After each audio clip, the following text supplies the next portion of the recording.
Here we are. Here we are. We're all on one accord. Yes. So we're back for part 2. Hey. Just really part Welcome 1 back. Welcome for back. whenever Right. I upload this. So first and foremost, happy belated Juneteenth. Happy belated, marvelously celebrated Juneteenth. Yes. Yes. Did you do anything to celebrate? You know what's crazy? I was scheduled to work on Juneteenth, and for a moment, I felt feverish. Yeah. Almost like a 24-hour illness of some sort was going to fall over me. I went to work, though. I got a good workout in. I went home, and I had some time with myself, did some prayer, looked at some photo albums, looked at some pictures of family. That always makes me feel really connected. Yeah. And so because we're so far from each other physically, that makes me feel a little closer. Just having pictures like, oh, that's my auntie, my grandmama. Yeah. That was nice. So that's pretty cool. But next year I'm in Harlem. Oh, that's really nice. Mm-hmm. Mm-hmm. Really nice. Yes. So curious, when did you first hear about Juneteenth? Actually, I was in 2nd grade. Wow. And I remember hearing about it because I was in a different state. My parents were military. Yeah. So I remember it was coming up and my teacher said, do you all have plans for it? And I was like, well, what's that? Yeah. And she's like, well, it's something you need to know about. Now, this woman didn't look like me at all. So I'm concerned, but also intrigued. Yeah. And I'm a reader. So she tells me, okay, this is important to your culture. I encourage you to go home and start a conversation. My mom used to take us to the library like consistently. So I was able to go and actually find books on Juneteenth. And that's where I learned that it was where we were actually told that we could be celebrated in our freedom. Not in question, not in one foot in, one foot out, but in totality and wholeness. On paper, we're free. So, yeah. That's so interesting. So for me, I was a junior in high school. Wow. So this was 2009 to 2010. Mm-hmm. And so I had a classmate, and he was just talking about Juneteenth, and he was like, hey, not enough Black people know about this holiday. Mm-hmm. Mm-hmm. And then it was very interesting because nobody I knew had ever heard of Juneteenth. And then no one in my family had heard of Juneteenth. Really? So at some point, I think part of me kind of came up with a narrative of, maybe it's just like a statewide holiday. Right. Maybe if you have heritage or family roots from Texas. Right, like an area demographic type of thing, right? Or geographic. Yeah, and then so for me, just I don't know, just growing in my Blackness. And then just being able to grow in my Blackness, all, authentic to myself, not necessarily restrained by any type of familial ties or anything like that. I can do what I want, say what I want, be whoever I want to. It's like, oh my gosh, just sometimes your ignorance is a blessing. And just being able to see where you've come from. And it's just like, oh my gosh, just 17-year-old me didn't know about Juneteenth. And then transitioning to 32-year-old me, I'm like, oh my gosh, let's go do stuff. Let's build the Black community. Yes, yes. Let's be a part. Let's be involved. Yes. Let's just, reach out and touch somebody. Come on. And so for me, I had the opportunity.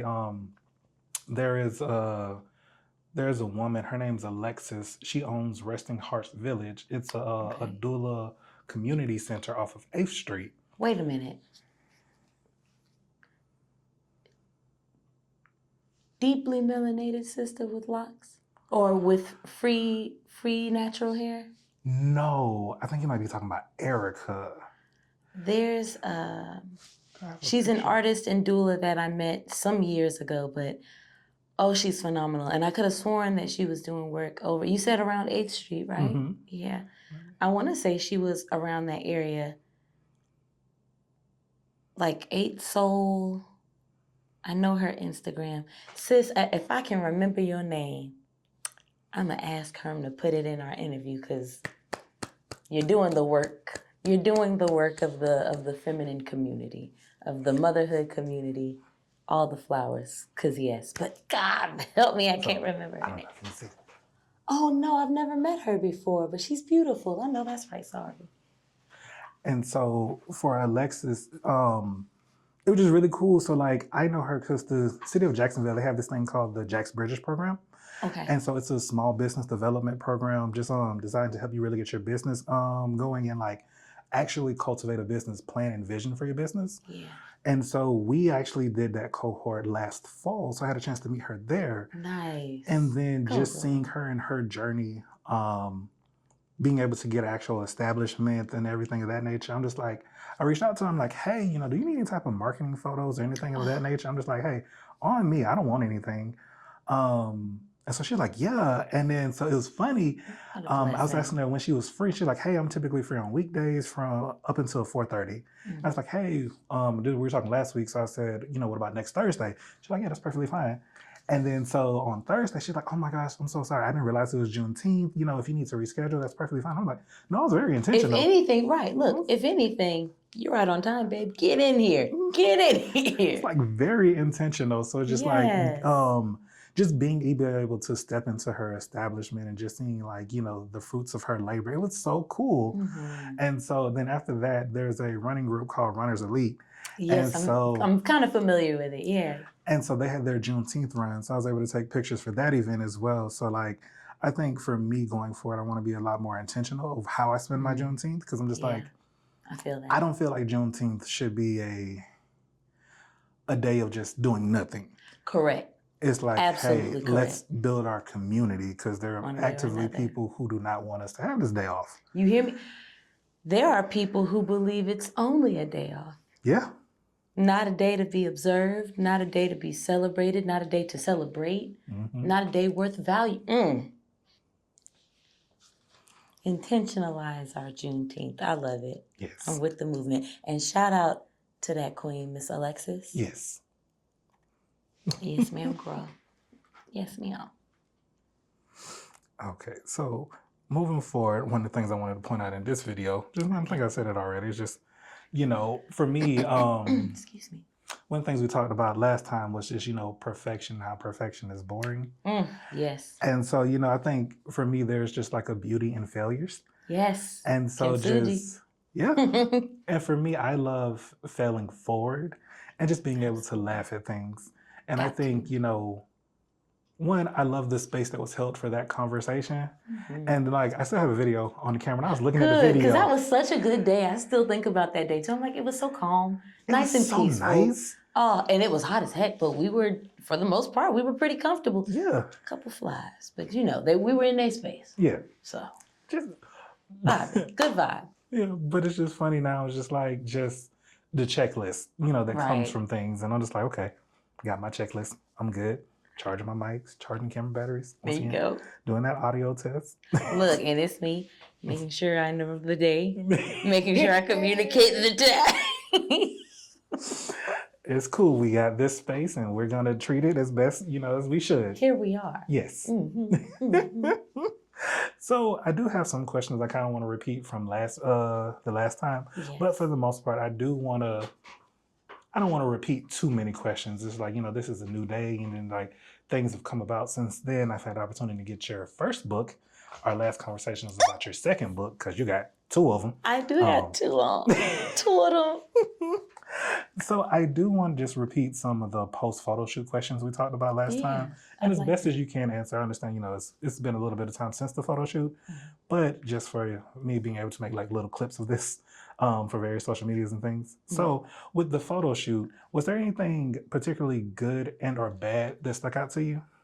You know, I was hoping that we would have a format like this because even leaving and just kind of soaking in the experience, the great time that was had, that was curated, I felt like my answers still could have been more authentic. So I'm glad that we're having a chance to revisit that space. I don't think there was a single thing that was not supposed to happen that didn't happen. Yeah. You know, like it everything just seemed so divine. So divine. Everything seemed like it was just flowing. Even what we would have considered hiccups seemed like that just little ripples in a fabric, and it felt very comfortable. It felt purposeful. It felt forward moving, and I like that, especially for that being our first time collaborating independently with one another. I think I felt really confident because I felt heard. Herm be listening. Okay. And I appreciate that because sometimes, especially when you're in a space where you have to advocate not just for yourself, but for a potential persona, there are comforts that can be compromised and things that may need to be in place. And even though you're not in a space of leadership, there is still a space for you to be heard and respected and viewed and celebrated and considered. And what a blessing it is in this day and age to be considered. You know? So yeah, it was quite literally perfect. I appreciate that. For sure. All right. And so what else do I have here? Oh, this question. Was there any moment during the shoot that you thought, okay, this is actually kind of fun? I know we touched on it a little bit just now, but like when we started getting into posing, there was one in particular where I'm kind of I would say like I'm chest open, where my arms are back. I've never posed like that before, and I don't know why. Like I sometimes I still look at that picture now, and I'm like, why haven't I ever? I look so happy. And you didn't coach me on my face. You didn't say scale the smile back, show more teeth, put in your side tooth. You didn't say none of that. You just said, try this inspired position. See how you feel about it. And there was space to find comfort and then space to flow into joy. That is what I feel when I look at that picture. And I'm so proud of that because I'm like, who is she? You know, like, because that, and then of course, when we were just starting to actually get into the photo shoot, and I'd set up my camera and you were getting ready to set up, that just seemed like such a perfect shot. When I was getting ready to film that, I was like, oh, we're gonna have a funky good time. We're gonna have us a good time. So yeah, those are two of my favorites. I love that. And then one of the things I love most about photography is just like, it helps people see a side of themselves they might not see. Or it helps people reconnect with a side of themselves they might have just not be able to reconnect with as much as they want to for whatever reason. So just hearing things like that, it's like, that's part of why I do it. And I offer that to you in full authenticity because, to be completely transparent, I don't know how I survive in front of cameras. I don't. I do. But at the same time, my desire to not forget, because moments, time is fleeting, feelings are fleeting, memories can be fleeting, but not pictures. Not something tangible, not something that's hard body proof that not only were you existing, but you enjoyed it. You know, like it was tasty in the moment. I like that. And so that's what I enjoy about, that's what I try to focus on more than the other things when I'm in front of a camera. Okay. Okay, and then last photo shoot question. So what's one word you use to describe the overall photo shoot experience? You know, generally when I'm asked questions like these, I am not only confident in my self-awareness, but I'm confident in my intuition that the first thing that comes to my mind, I'm usually like, yeah, that's pretty accurate. And it's funny because I think the first thing that came to my mind right now is the same thing that came to my mind then, in that it was that transcendent. It was magnificently transcendent. Like it's like we got out there and was like, okay, this is a community park. However, now it's just you and I. We're in the middle of nature, and wow, Yeah. Were there people back there? I think so. Nature was just naturing. Yeah. Things were just being as they should. And it felt like the work that it wasn't even work. Yeah. It wasn't even. It was just a party. Two chill folks. Yeah. Having a good nature time. I don't know. You and your amazing playlist. You know, I am proud of that playlist. I can't lie. That's a nice little, I like to call that my neo soul hop playlist. Yeah, it's got a little bit of everything on there. I love it. I think for me, my favorite photo is the one when Like It Like That was playing. Yes! That photo. And it's just like I love so that one in too. the moment. You were a sniper with it. And when I go back and look at that, I'm like, that's so you. Yeah. That's such an authentic you. Have you ever seen a picture of yourself and realize like, wow, you just kind of have that physical moment or human moment like, huh, that is me. Yeah. That is something I would do. How'd they get that on camera? Like, I know they pressed the button, but like, yeah, that's so crazy. I don't know. But yeah, I like that one too, for sure. I love that. Okay. And so now I want to transition to Cool Later.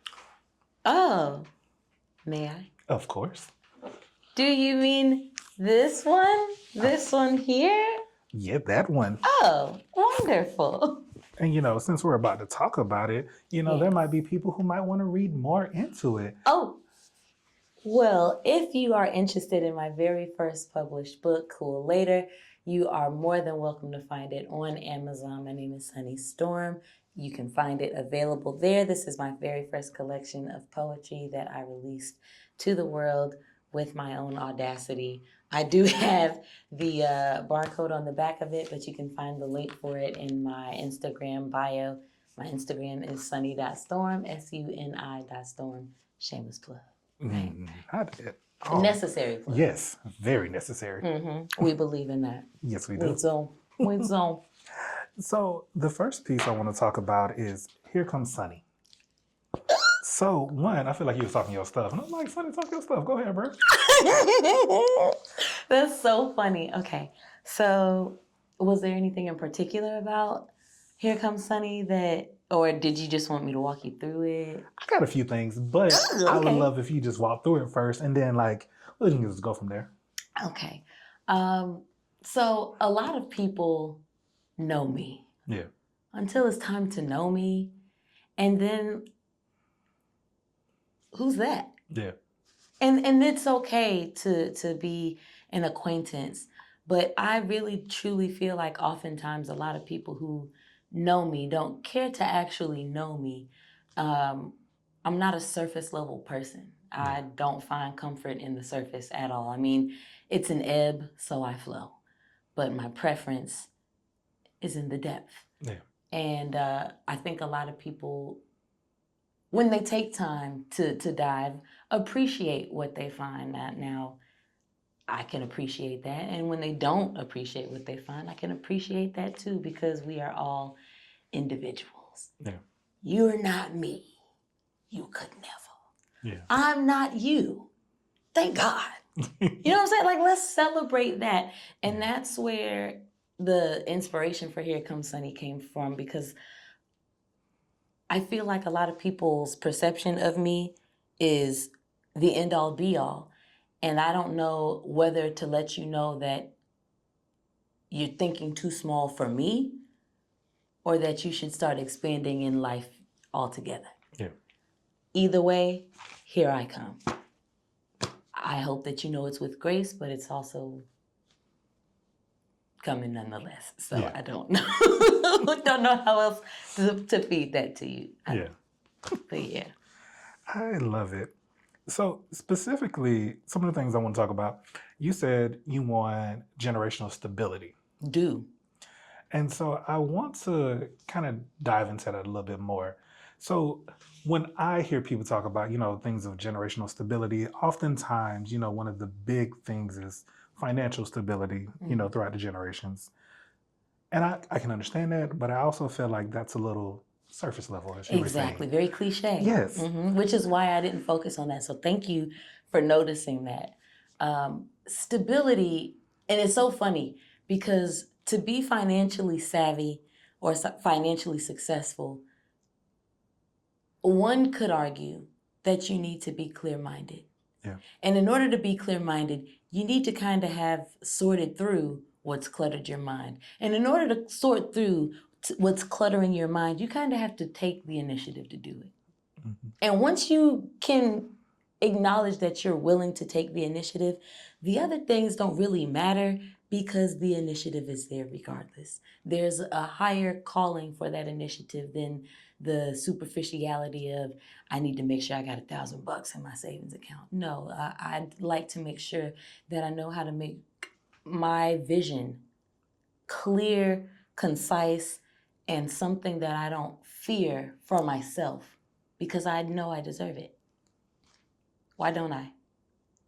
Why don't I? Why don't the people that I decide to say, you have my love? Why don't the people that I procreate, why don't they deserve that? Yeah. Why can't that be something that I'm willing to work on if I'm willing to have them in my space? So generational stability in all aspects. I mean it in mental health. I mean it in physical health, like we were talking about, making a commitment to your physical vessel, because so often we can make a choice to say, okay, I'm gonna put forth effort to do this, and then next week, well, I kind of slacked off, but it is what it is. Yeah, it is what it is, and everything is in moderation, but like if you've moderately not been satisfied, what are you still moderating? Yeah.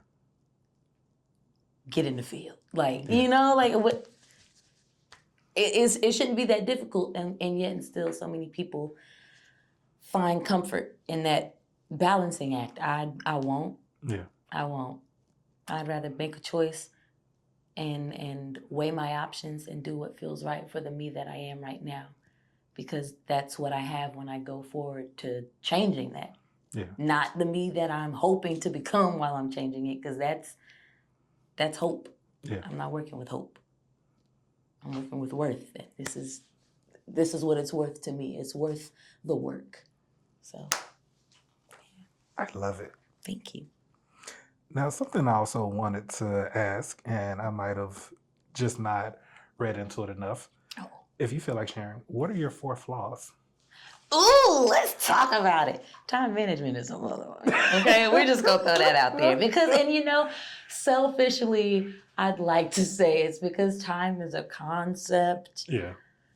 Transparently, I'd like to say it's because I believe in myself a bit more than I probably should when it comes to the real aspect of keeping time. I like to know and find comfort in the fact that I can multitask pretty well. Yeah. But one who puts their wits about them knows that there's no need to multitask if you just prioritize. Yeah. So it's funny that you ask about these flaws, because I gave myself, if I may, put you guys in my line for a second. I gave myself a time frame of a challenge to work on a few things that I'd like to see changed. And most folks who know me know when it comes to things that are of, in my opinion, lesser importance, like if I'm just going to a social outing, if I'm meeting a group of friends at a party, oh, we're going to get there at 11. Okay. When are you going to be there? When I get there. Yeah. When I get there, I'm so sorry. And it's not even a thing about like, oh, I got to make an entrance. I'm not trying to be seen. Yeah. I'm not even trying to, that's not even, I want to make sure that when I get there, my social battery isn't dead immediately when I get to the door. I want to make sure that I feel confident. I'm not tugging at my clothes, because like you can tell when someone isn't feeling comfortable, and it's not that you need to be out clocking or looking for who's, not feeling themselves. But at the same time, why would you want it to be you? Yeah. So I would definitely say time management. I would say the frequency of my communication. I think I'm a very skilled communicator. But because I feel like I always have a lot of tabs open in my mind, I feel like my mind is usually going at warp speed. Yeah. And so in order for me to keep my loved ones, you know, up to date with the windows that I'm refreshing and the things that I have going on, how would I get something done if I'm on the phone updating you too, or if I'm clickety clacking all through the night? Man, look, Yeah. I'm living life, and when I come to you and let you know something, know that it's a story of triumph or a lesson learned. I ain't really coming to brag about anything, and if I am sharing something with you, most importantly, know that I respect you enough to know that if I am showing a flaw, it's not because I want to find sympathy, it's because I find strength in the space that you give me to say, man, players won't come. Yeah. Okay. But I'm out here brushing myself off and realigning myself or finding my stepping balance. A third flaw.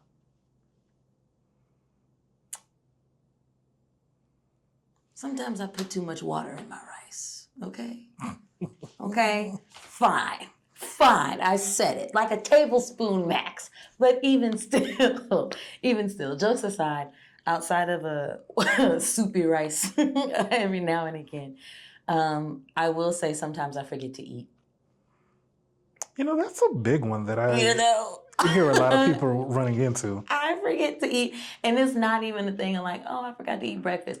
I'm talking about like hit the ground running. And I could have had my water intake reached for the day. Yeah. Doesn't matter.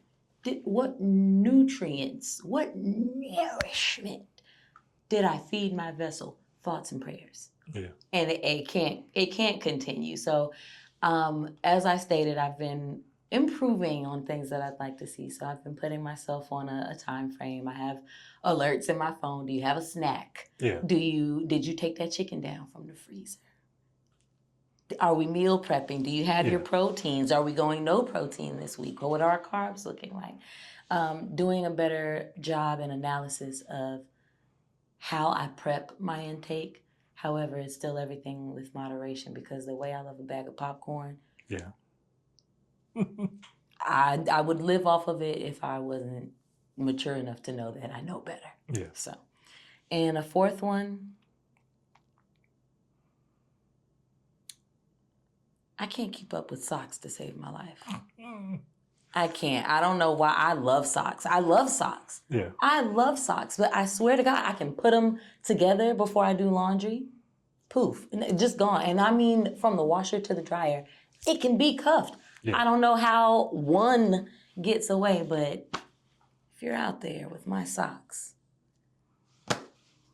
okay, those would be my strongest four, most immediate flaws that are in the frontal cortex right there. Gotcha. Yeah. So just in terms of your sometimes just a little too hydrated rice. A very moisturized rice. Yes. Yes. So I went to a cooking class. Let's say this was around 20 something. Right, 20 something. I don't remember that year. And so the chef there, he kind of changed my perspective of cooking rice. So historically, my family has always cooked rice on the stove. Right. He introduced me to the concept of cooking rice in the oven. Yeah, I've heard about it. I don't trust it. I can't. Ooh. I love it. Really? So that is the only way I will cook rice. Really? So I do a 2-to-1 ratio. Okay. No, sorry, 1.5 to 1 ratio. Okay. So 1.5 cups of water. Sometimes I add like chicken stock or things like that to say season. Right, a little bouillon. Yeah, to the rice. Put it in the oven. I preheat the oven to 350. Of course, black people, everything's 350. Look, as soon as I turn it on, just turn your nose on, okay? Don't even worry about the heat. Yeah. Just turn your nose on. Yeah. But put it in there for like 20, 25 minutes. Yeah. Take it out. It's always perfect. So as soon as you go into fluff, you don't. That's it. Okay, now, let me ask you this. What kind of container? Are we using like a 13x9? Are we using like just a little, just an oven safe dish with a 1.5 to 1 ratio that you're using? So what? So the cookware I use now, it's like whatever I put on the stove, I just put in the oven. Fair enough. So like okay. just like a little, let's say, like if I'm not trying to make a bunch of rice, I have like a little sauce pot. Got you. Just put it in that. Yeah, pop it in the oven. I got some Pyrex. I also have I seen have some people do dishes. it with like the aluminum pans as well. Yes. So I've seen people do those, and then people get a lot more creative because then you start adding like the vegetables and stuff in there and all Yes, kinds of yes. things. And so I'm working my way up. Now, see, the funny thing about that, my sister, I feel like she, honestly, and if anybody tells her, I'll deny it until the end of my life. But I feel like she does no wrong in the kitchen. She can't. There's nothing Yeah. that she can't cook. So I love when she cooks. However, and in advance, shout out to my Gullah people. Her red rice is phenomenal, and I think she only makes her red rice in the oven. Yeah. But I've never seen her do it. Because that's just how southern cooks go, Don't worry about how it got here. Just know it's done and good. Yeah. Every time. So I don't know. I guess I'll have to give it a go. You know what? Summer, I guess, would be the perfect time to give that a try. So the next person that invite me somewhere, just know I'm bringing rice to. Oh my goodness. Okay. Listen, rice is a staple. I do. I love a good rice, and I mean I haven't ruined a pot of rice in Lord knows how long. But like sometimes I'm like, okay, maybe I just need to let this sit on the eye for a little longer, let some of that moisture evaporate. I feel that. But I will always say, and I don't care. I will always take under to over unless it's in like a caldo or in like a different type of pot, because then I get some con, which is like the crunchy. Mm-hmm. Yeah, that's a different situation. At that point, I purposely use less water. Yeah. Need what I'm getting. That makes sense. Mm-hmm. So I want to talk about writer's block. Ah. And so I guess kind of the concept of writer's block as well. So I was wondering, do you feel like writer's block could potentially be like a superpower if used right? So let's say, you want to write something, you have all these concepts in your head, and then I believe in your poems that, you rhyme too much to overcompensate. And so I'm wondering, do you feel like, maybe in writer's block, you can create a mosaic of sort by just throwing things at the wall? I firmly believe that. So with writer's block, ironically, before I wrote it, I was in a space where I was pretty committed to a consistent schedule of writing at the time, or just creating. So I won't necessarily say writing. I just had a scheduled time of day where I just wanted to create, whether that was painting or cooking or singing or writing or whatever. And so I remember thinking about writer's block, and I was like, I don't think I've ever actually read or heard a poem about writer's block. But I also don't want to like minimize myself on what writer's block needs to be, because writer's block is different for everybody. Yeah. Sometimes it's onset by life events. Sometimes you just don't have nothing up top. You just kind of blank. It's turning over, So I challenged myself to the prompt of writer's block. And that's it. That's pretty cool. And so like, not writer's block when you or how you or what you, just writer's block. And when I think about writer's block, what do I feel? And I started writing writer's block. That's pretty cool. Yeah, because I didn't want to be, I don't like feeling restricted when I'm writing. Because you shut up. Don't tell me what to think. Like, let me write. And then once I feel I've said what I need to say, let me adjust. Or if there's a prompt, let me figure out how to best articulate and authenticate myself in that, so that I feel like I'm a part of it and not just a robot. Yeah. I feel that. Mm-hmm. I love that. Excuse me. So next, I want to talk about affirm. So in affirm, you say, positivity is attracted to me and negativity is released. I allow myself to become all that I know I can be. Mm-hmm. So I wanted to ask, have you ever found yourself in a situation where your outlook or your own perspective on something stopped you from being all you could be? And then how do you deal with that? Because I feel like sometimes we get in our own ways. Absolutely. I think every day I find a way or I recognize a way where I've absentmindedly or even selflessly fully chosen to minimize myself. And in those moments, I feel like I have a come to Jesus moment with myself like, girl, why? Yeah. Was that out of sacrifice? Was it for yourself? Did you feel like you were making something smoother for somebody else? What was that for? Were you afraid? Were you nervous? And one thing I'm going to do is ask myself a question, okay? Yeah. That's what, if I don't ask nobody else, I'm going to go to the source. Yeah. Because, girl, why? What was the reason? What was the reason, okay? But in all actuality, I encourage people to, because, like, if you can't question yourself, how dare you feel like you're going to be rolling your neck and pointing your finger and standing on business with somebody else? Yeah. Answer yourself before you big up your chest to somebody else, So in those moments, I'd like to think that I'm not necessarily giving myself grace to sacrifice who I am, but maybe I'm giving myself grace and encouraging myself to make a choice.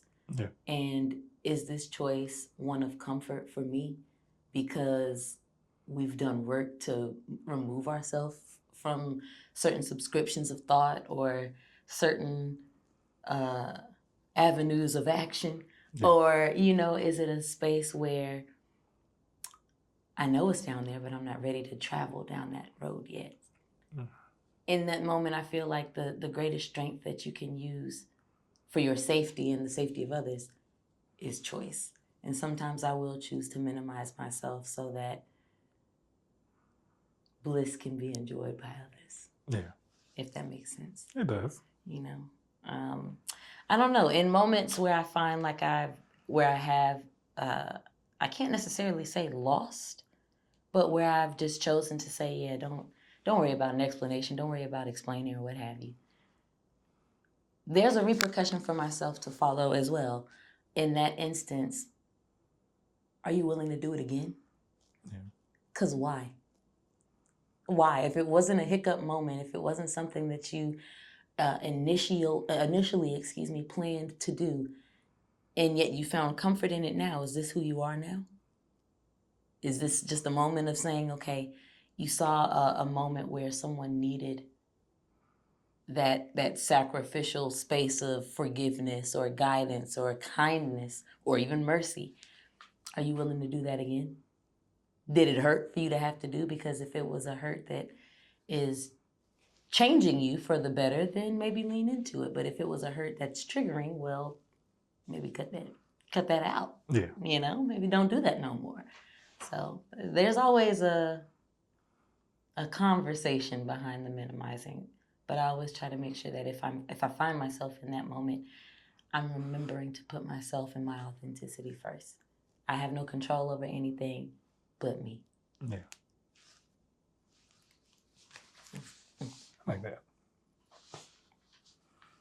I wanted to, I guess, moving a little bit away from your book, going more so towards your performances. So I'm just curious, I guess more so what I wrote on my that is like, how does venue energy impact your performance? Do you ever find yourself switching what you plan to perform based on the energy of the venue? Excuse me. So sorry. Oh, you're fine. Not often. Because when I am going into a space where I'm being asked to perform, one of the things that I make sure that I get clarified for my safety, my peace of mind, what's the atmosphere like? What's the venue space? Yeah. Is there a theme for the show? Because when you're paying, I'm a firm believer as a consumer that when you are taking your dollars and cents to go and purchase an experience, should it not align with what you have been told you were going to get? Yeah. Now, that doesn't necessarily mean that you have to go out and write a new piece, but if you do, that's fine too. I feel like sometimes I've walked into space and said, okay, there's some freaky frogs up in here. Yeah. I don't really have freaky frog pieces that are in my collection. But at the same time, that's just not necessarily the space that I perform from, not because I can't, but because we are literally under a sun with other topics. Yeah. We kind of know what goes on with that. However, I also realize that when I'm saying what I'm saying, you'll realize that I'm giving you the frog you're looking for. If you're paying attention and if you're engaged with what you came to receive, right? That's what you said your dollars and change was going for. Yeah. Then you would have heard that I was giving you everything you need for that car ride home. You would have caught the innuendos. You would have caught the tonal fixations, the switches in body language. You hear those things because when you're performing, you're not just reading, you're not reciting, you're living, you're providing. You're quite literally performing in essence a passion, and that can't be faked. Yeah. So if you're looking to be spoon-fed a particular message, I'm never the one. I'm never the one. But if you're looking for an experience that's going to have layers, provision, something that you may not subscribe to with me, but it provides you with a conversation topic, I've done my job. Yeah. I've done what I came to do. So, I like that. thank you. You know that kind of your statement about not being spoon-fed. There's a comedian, Michael Collier, and then I love Michael Collier so bad. I love Michael Collier so bad. Please go ahead. I'm sorry. But no, it's just like, I think at some point very early on, I was just kind of used to like, hey, a punchline is a punchline. You know what I'm saying? It's very like in your face, on the nose type of thing. Yes. And then Michael Collier, he make you think.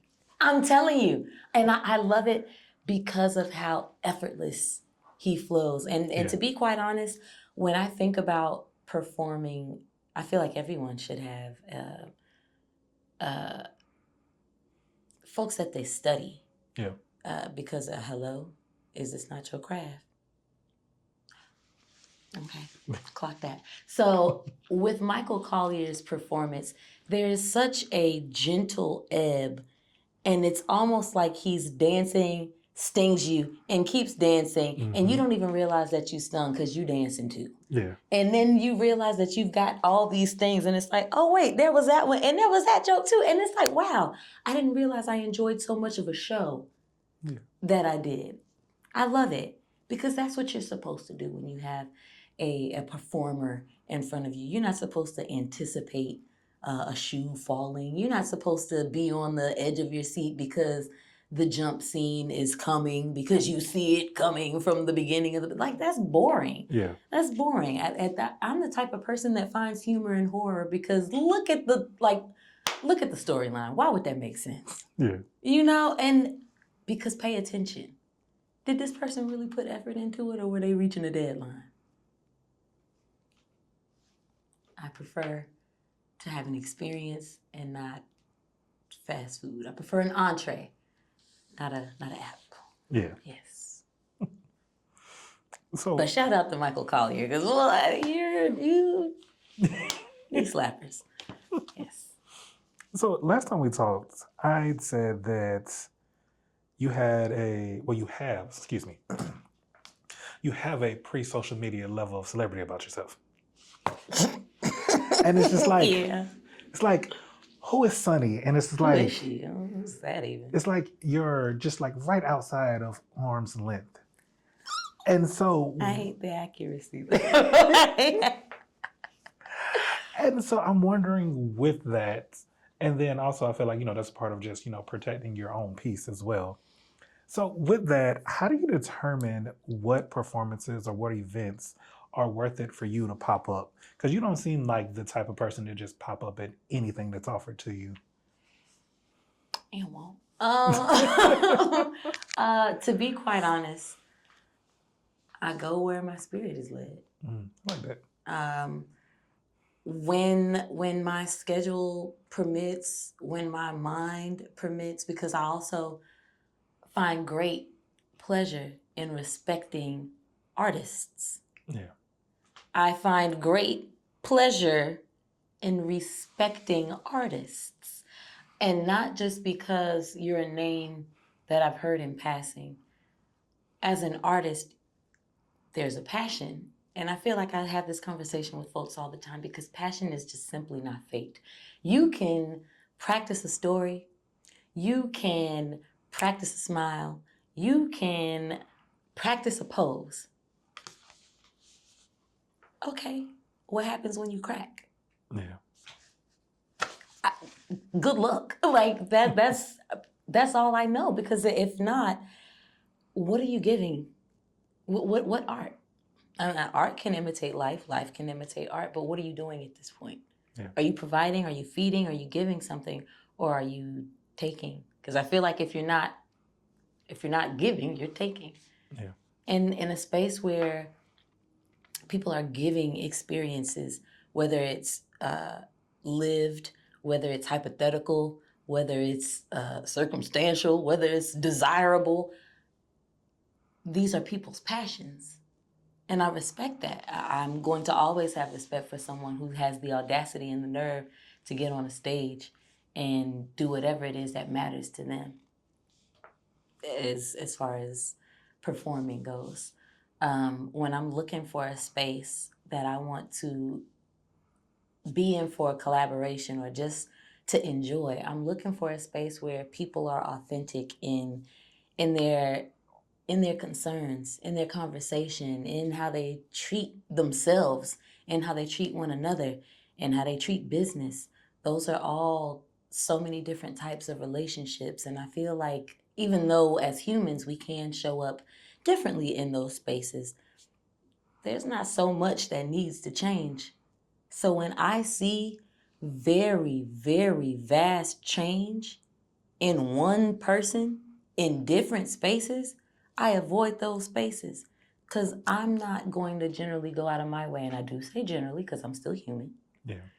But it's not a comfort of mine to say that I'm going to go out of my way to go into a space where I know kindness is not what's being led with.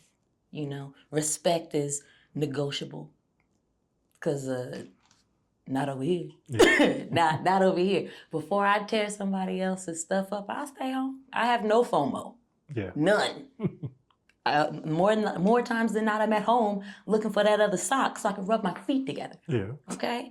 I don't know. However, sometimes I have this strange fear of having Alzheimer's when I grow up. I don't know. So I'm very passionate about trying to remember the things that I do and the things that make me happy, the things that bring me joy, the things that feel intentional and purposeful and make you feel like sun rays and all those good positive things inside. And when I find those spaces that I can say, okay, can I go to this dolo? Because more times than not, when people see me, if I'm not with one or two people, you saw me come by myself, you saw me leave by myself. Yeah. I don't mind being by myself. I'd like to think decent company.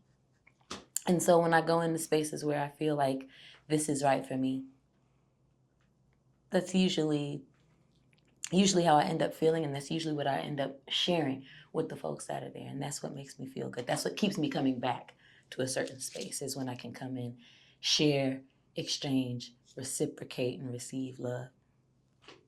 That's what I like to be able to feel. Authentic love, not that surface-based love, not that I need something love, not that, hey, I need somebody at another table to see I'm talking to you because I'm out here struggling for street cred love. I don't like that, because now you got two problems on your hands. Yeah. Yeah. Next question. Yeah, that's. So I saw this philosophical question randomly, and I'm like, this might be a good question to ask. Okay, I like thinking. Do you think, or do you feel suffering is necessary for the creation of meaningful art? It's so funny that that's the question, because when I say that's something that I think of so often, that I wouldn't necessarily find it to be like such a big question. Yeah. But I realize that since other people may not be as psychotic as I might be to think about that on a random day, I can realize why that's impactful. Nonetheless, I don't feel like suffering is a necessity for impactful or meaningful or even just well-charged, passionate art. I don't think you have to suffer. I don't think that you having a life full of what you consider turmoil and suffering makes you an elite artist either. I think what makes you a good artist is the audacity. Yeah. You know, like, do you have the courage to tell a truth in a story that might be told 9 different ways, but in a culture is known all the same? Do you have the courage to say this is not just a testimony? This is an experience, one that you may not have lived, but I guarantee you, if you have this conversation with someone, watch how it aligns with an experience that they've had. Watch how it opens the avenue to a conversation that you didn't know you could have with this particular friend or with this particular person. I don't think that pain allows you to write from a better place or a more elite place. I think it just provides you with a perspective to shed light on. Yeah. And if nothing else, I think it gives you a challenge to overcome. And I think that overcoming that challenge is something to celebrate through writing. But I don't think it makes you a better writer, personally. Yeah. I like that. So I think when I was thinking about that question, one of the things just kind of growing up, they say comedians are some of the most miserable people. Yeah, I know. And then, I think about me and my walk, in digital art. And so for me, one of the reasons I love photography so much is just like its staying power. Mm-hmm. So, earlier I mentioned moving a lot and losing a lot through moving. Oh, yes. And then it's just like, so for me, the one thing that I was able to keep throughout my adolescence were pictures. And I don't know how. That's the craziest thing too. Hey, look, they have some staying power. Shout out to Polaroid. Okay, shout out to Kodak. It was like, so for me, I have photos from like middle school, and like I know I got my first cell phone in middle school and like digital files, and I have no idea how I still have these photos to this day.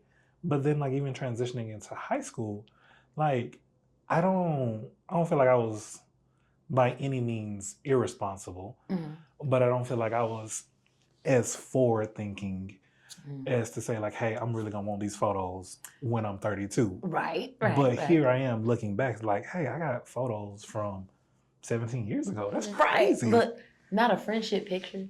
Yeah. Not a friendship picture. Yeah, it's crazy. And I think just that question made me think, it's like, dang, if I had not lost a lot of physical possessions, would I have been as into photography as I am now? Right. So it just really made me think. And I'm just like, was, me losing things, the impetus for me being so into photography because I found staying power in that. Right. And I honestly, I don't know. Like, I don't want to say it is, but I also don't want to say like, oh, it isn't. So I really like that question. I feel like if nothing else, it at least ignited inspiration. Yes. You know what I'm saying? Like, oh, maybe, what a flirty idea to think, like, where'd that come from? Yeah. That's honestly how I ended up in love with literature in and of itself, because we did a lot of moving also. Yeah. Shout out to military brats. So with that, the only things that I really had that were consistent outside of moving were books, because this Cool Later book is going to be the same book in Montana that it would be in Wisconsin. Yeah. So at the very least, I can find a book, I can make a list of books that I want to read, and I can just find them when I get to my new space. Yeah. Because I know my best friend that I made here won't be there. And that's kind of hard to deal with at a little age. Those are big feelings. And so sometimes, even when you need a space for, I guess, even a sounding board, you simply don't have that. Yeah. You simply just don't have access to it frequently or when you desire. So I found sanctuary, for lack of better terms, in writing my own literature. So a lot of people know that I write poetry, but I used to write stories. I still write stories from time to time. I don't think I'll ever publish them, but I still edit stories. So, like, I find joy in a good story. I enjoy a good story. However, I also have thoughts that I feel like that might help the story, but that may not be a story for everybody. Yeah. So, let people have things. Enjoy the art that people passionately create. Try to leave space for that. So, just curious, Uh-huh. have you ever wanted to be, let's say, playwright or write a movie? Yeah. Yeah, I think I could do that. That would be so cool because I feel like we are in a space where people tend to not generate original ideas for cash grabs. Oh my gosh. I feel like there are so many movies you watch now. Even with just to give an example, oh my gosh, what is the movie called? It's the newest Tyler Perry movie. Straw? I think so. Yeah. And people just talk about, the repetition of the story and the cliches of, his work. And then but I feel like I feel like once people develop a format, they typically do not move away from it once it's proven a certain level of financial success. Right. And then I find there's a security in it. Yeah. And I find myself wanting just new things. I think I get bored. And so even for me, I love Marvel movies. Grew up with watching, cartoons, comic books, all the things. But I do feel like at some point things or character arcs are just repetitive. Yeah. And I think for me, the most recent thing I watched, it was I really, really enjoyed this, was Sinners. Ryan Coogler, you get the best of my black slow claps, because man, Sinners, literally, it's so funny that you mentioned that. Not to interject, or I don't mean to interject, but I literally just had a conversation about Sinners with someone that I was talking to at work, and they were like, is it really worth seeing? And I was like, listen, it's not unusual for me to go and see a movie more than once while it's in theaters. I enjoy going to the movies. This movie was over 2 hours long. Yeah. I went 3 times. Sir, go watch the movie, okay? Yeah. And it's so funny because there were so many people it's so telling where people's comforts lie, because when people, you could tell, were just writing it off because of what they saw, and it's like, okay, that's kind of alluding to one of the points in the movie too. You can't believe what you see. You can't always do that, but gotta let people have things, and you can lead them to water, blah blah blah blah, the euphemisms. But yes, Sinners, you were enjoying, and I think the storytelling that the likes of Ryan Coogler, Ava DuVernay, Robert Townsend. Yeah. Hello, Keenan Ivory Wayans. When you think of the Van Peebles fan, oh God, don't get me started, because then we're going down blaxploitation, and that's my love. That's my love. Okay, but neither here nor there. What I'll say is there is something so special about being able to tell a cohesive, consistent, fluid story, top to bottom, beginning to end, no loose hairs, none that are visible, none that are willing to fray the entire rope or thread, Just a marvelous time for you to be able to sit and engage in what is quite literally a concept. Yeah. It's a concept on screen, and God forbid you enjoy it for 2 hours. But that's a lot of writing. A lot of editing. Imagine all that editing to still end up with 2 hours. Did you know how many here are about how much unedited footage was like just like left on that?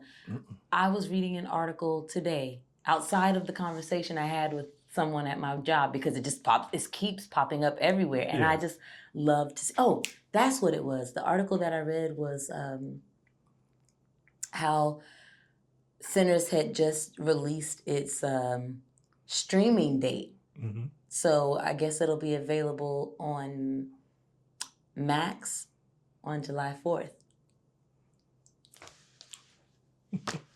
I like that for us. But they were saying that it's one of the best grossing horror movies of all time, and how the box offices tried to play Ryan Coogler and the entirety of the cast because they thought, oh, it wouldn't make enough. And then you just kind of saw all of those headlines subdue as it kept saying, Sinners another week, Sinners another week, Sinners another week, Sinners topping box office, top gross, and then it's like you just keep hearing that silence. Yeah. And I like to think that that type of trajectory happens when you're aligned with what you're supposed to be doing. Yeah. You know, like, yes, people will, oh, they ain't gonna make it. Everybody says that when they coming straight out the gate. Yeah. Can't hear you down there. What'd you say? What'd you say? We're 36 weeks in the box office. Can't hear you down there. I don't know. Just phenomenal writing. I think the world needs more engaging, original storylines. And that's one reason why I do enjoy writing stories. Like my dad and I, and to an extent my sister and I, used to and still occasionally find ourselves watching like not necessarily horror movies, but like Investigation Discovery Channel, Forensic Files, Cold Case, all those things. Not because we enjoy a whodunit, but usually we like to play a game of who guessed it. Yeah. So who was accurate in saying, like, which one of us could tell who did it before the actual series comes out and says it was the dad with the club in the garage or whatever. Yeah. And I don't know if we're all just like really good at it now or if there's a profession behind it, but we've found some crooks. We've found our own crooks. So I'd say watch out, Scooby-Doo. I love it. I definitely think there's a career for it. So I'm just saying, if you ever want to try something new, I think I could. I would be a little nervous too, but I think after I got over my own nerves, I think I really could. I think affirm, allowing yourself to be all that you can. That's it. You better clock me with my own. I know that's right. Yes, I don't know. Who knows what the future has to bring? Maybe in the next 5 years, we'll both be on a red carpet talking about our successes with our own little shindig. Maybe you're shooting this movie of mine that I'm writing. Maybe. I don't know. IDK. Cannes, isn't it the Cannes Film Festival? Mm-hmm. Yeah. Why not? We'll be there. Yeah. We'll be there. I love red. Why not? Why not? It's funny when you were mentioning, just all the unedited footage. One of the things I've discovered very quickly, moving towards videography, it is a different type of beast. Oh. So like for me, I have found a proficiency in editing photos. Okay. I have my setup. I know what I'm going to do ahead of time. I have my system set up to optimize those processes. Mm-hmm. Moving towards videography, I understand the setup and I understand where I want to go. Right. The biggest bottleneck is when you have to replay a clip 15 times. And it's just like, did I really just sit here? I remember, I'm allowing myself, to just go through my learning phase. Yes. The growing pains. Yes. Yes, because there's no way to be good outside of getting good. And getting good takes some stumbles. It takes some scraped knees. And takes a flicked off computer screen. It takes some things. Listen, when I tell you, I find myself editing a video for 2-3 hours for 30 seconds. It is like, oh, I'm just like, but then I also realize it's like, no wonder, when you think of videographers and things of that nature, like they charge so much. Yes. It's so much back end work, and Correct. I understand it now, and I appreciate it. And those milliseconds, they make a difference. Oh my God! The precision. Find myself zooming all the way in just to cut at the right millisecond, and I am a person who don't let that cursor move. Oh my gosh! I'm a person who is very picky. Like when I want to do certain things, I like things moving to a certain beat drop. Right. And when things don't, it bothers me. It might be a little OCD of me, but it's like, hey, here's the beat. Here's this moment. Like they should be together. Right. Why don't we know each other? Why are we not friends? What are you guys doing? Are you sabotaging me? But yeah, so videography and just it is. I don't know. It's fun. I think it's a good challenge. You're talking about a fear of Alzheimer's, and I think for me, I want to always make sure I'm trying to. I want to know where my comfort zone is so I can continually step outside of it. Correct. And you don't. There's nothing to gain if there's nothing challenged. Yes. And it's so frightening. And I mean bone-chillingly frightening when you realize someone is willingly avoiding a challenge. Yeah.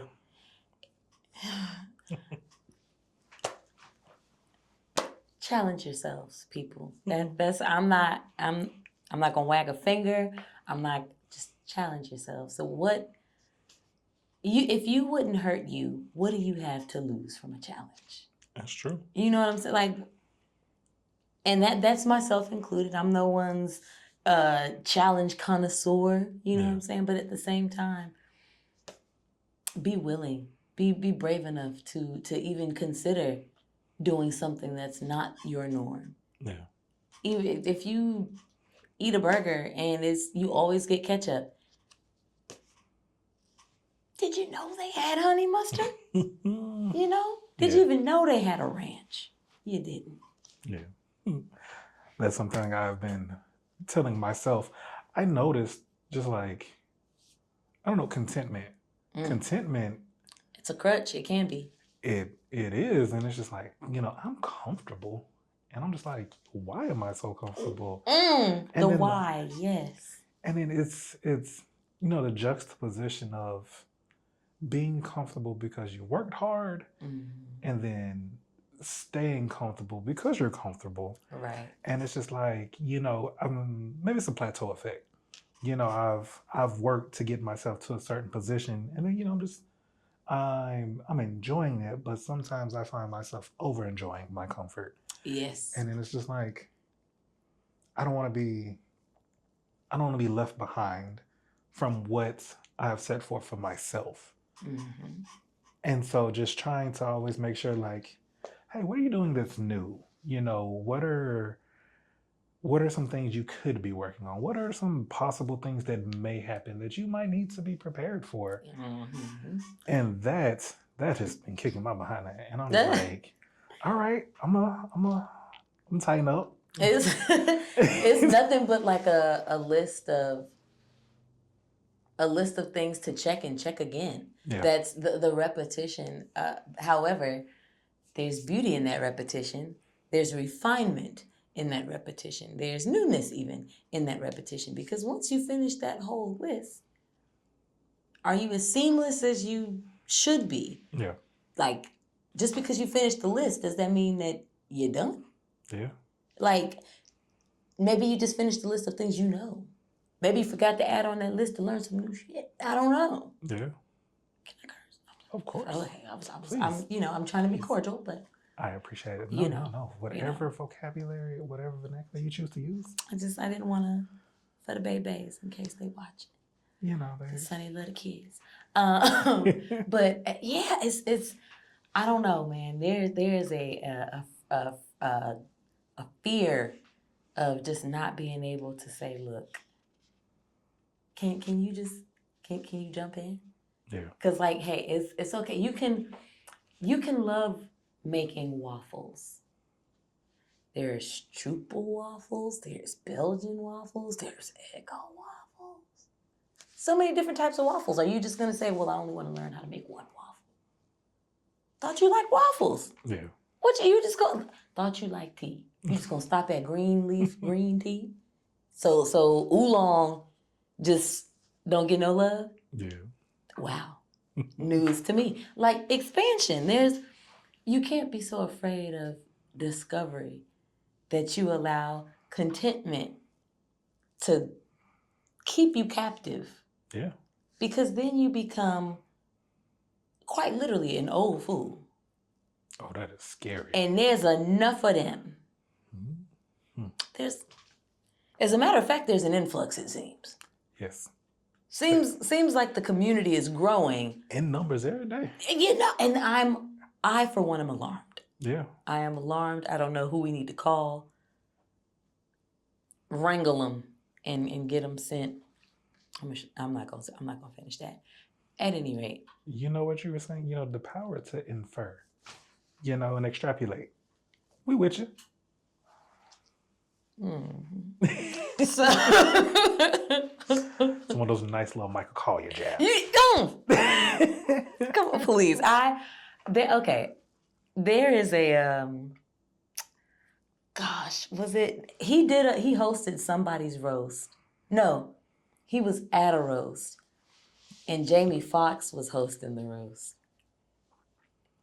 Was it? I think it was Shaq's birthday. One of Shaq's like all-star or superstar. You know how he does or used to do a roast for his birthday every year.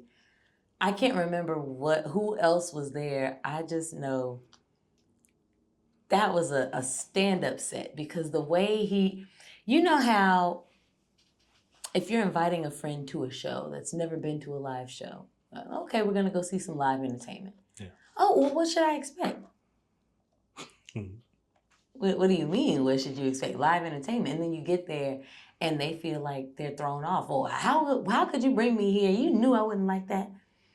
I feel like Michael Collier is the type of artist where you could be brand new to the exposure of going to a comedy club, of seeing a comedian live, of just being out of the house and finding something to network in your own city or on a trip or what have you, and still have a memorable time without there being such a backstory of an uphill battle that you had to get through to get to know him, or we found tickets in the alley of some rather unscrupulous characters or something. It just seems like some good, comfortable, not even comfortable, approachable artistry. Yeah. And approachable doesn't mean that you are being sensitive or being overtly cautious. You're just doing what you're doing with some couth, some taste, some class. Yeah. Even. Ain't nothing wrong with having some class.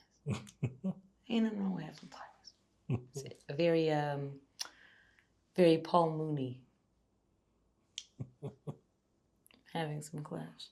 Anyway, shout out to Paul. Is he still? Ooh, yes, he is. We're not gonna kill him like people be killing people on Twitter. Yeah. Because it is still Twitter. It's definitely not. Nope. Audacious and just need to go somewhere. Tweet. Tweet, you say. So I guess with that, just anything else that you would like to add in? I know we talked about Cool later, but you also have a second book. I don't know if you want to selfishly I sure do. Drop that one as well. Well, my hands are so full with Cool later. I guess I will put that down for now and so it can pick up later. Evocative. Hello. This is my second book, Evocative. Poetry for Thought. I'm so proud of the journey that this book took me on writing. And I think it's interesting how poets are perceived with their writing process. Because, everybody knows the kind of poetry scene jokes of like how poets have that performance bop about them, you know? Because if you're a poet, you better know it, Jack. Like, Yeah. type thing. And I feel like that's the comfort that they know. Yeah. But like, allow me to usher you outside of your comfort. Because just because you're comfortable doesn't mean that that's the end all be all. Yeah. It doesn't mean that that's where you stop growing as someone who ingests poetry, who considers themselves to be a purveyor, a fan, for lack of better terms, or just an overall person who enjoys the expression of artistry. That is one of the reasons that I wrote Evocative. Every book that I have, or both books that I've written so far, have opening pages of affirmations that I hand wrote, that I didn't just get off of a meme, that I didn't just snatch from an elder or ancestor with a pen that wrote before mine.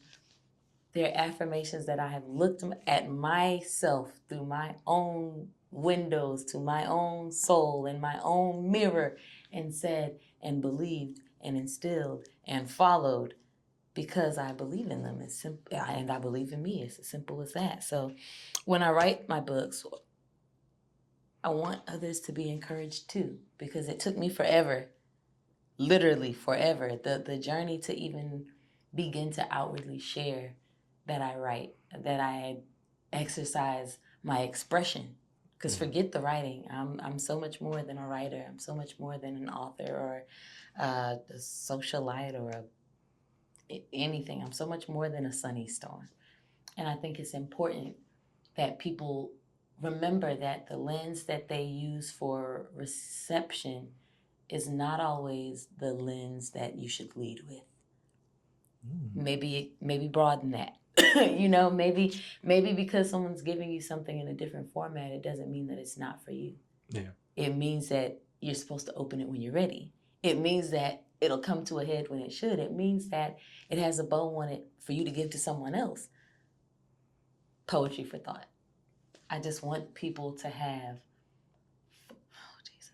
full thoughts before they open their mouths. Yeah. I just feel like we as a community could get so much further if the thought was finished before the orifice was open. Yeah. Food for thought. So yes, that is a part of the journey of Evocative, is just being able to say, kind of like writer's block, or leaning off of writer's block.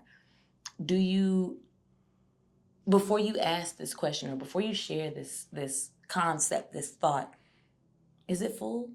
Is it whole? Have you thought about how you feel about it? Have you thought about if that is even a sensible question? Like, are there a series of questions that should follow? Just kind of like your checklist of kind of going through that cycle of again and again. Is this something that feels right to ask, to share, to put into the ethers and say, hey, I'm looking for collaboration on this. Is it worth that? Yeah. Or can it benefit from a cycle of refreshing? Renew it. Just review that one more time before you let it come out of your mouth, because you're going to sound crazy. Yeah. Unless, of course, you're saying exactly what you need to say and it's landing to the people that need to receive it, in which case, didn't you still revise? Didn't you still do what you needed to do for the community that it was for? And that's all that I think we as humans are here for. I mean, impact. It doesn't matter if you impact one community, droves. Be willing to be impactful, because we are called to be qualified, not qualified and then called. You know?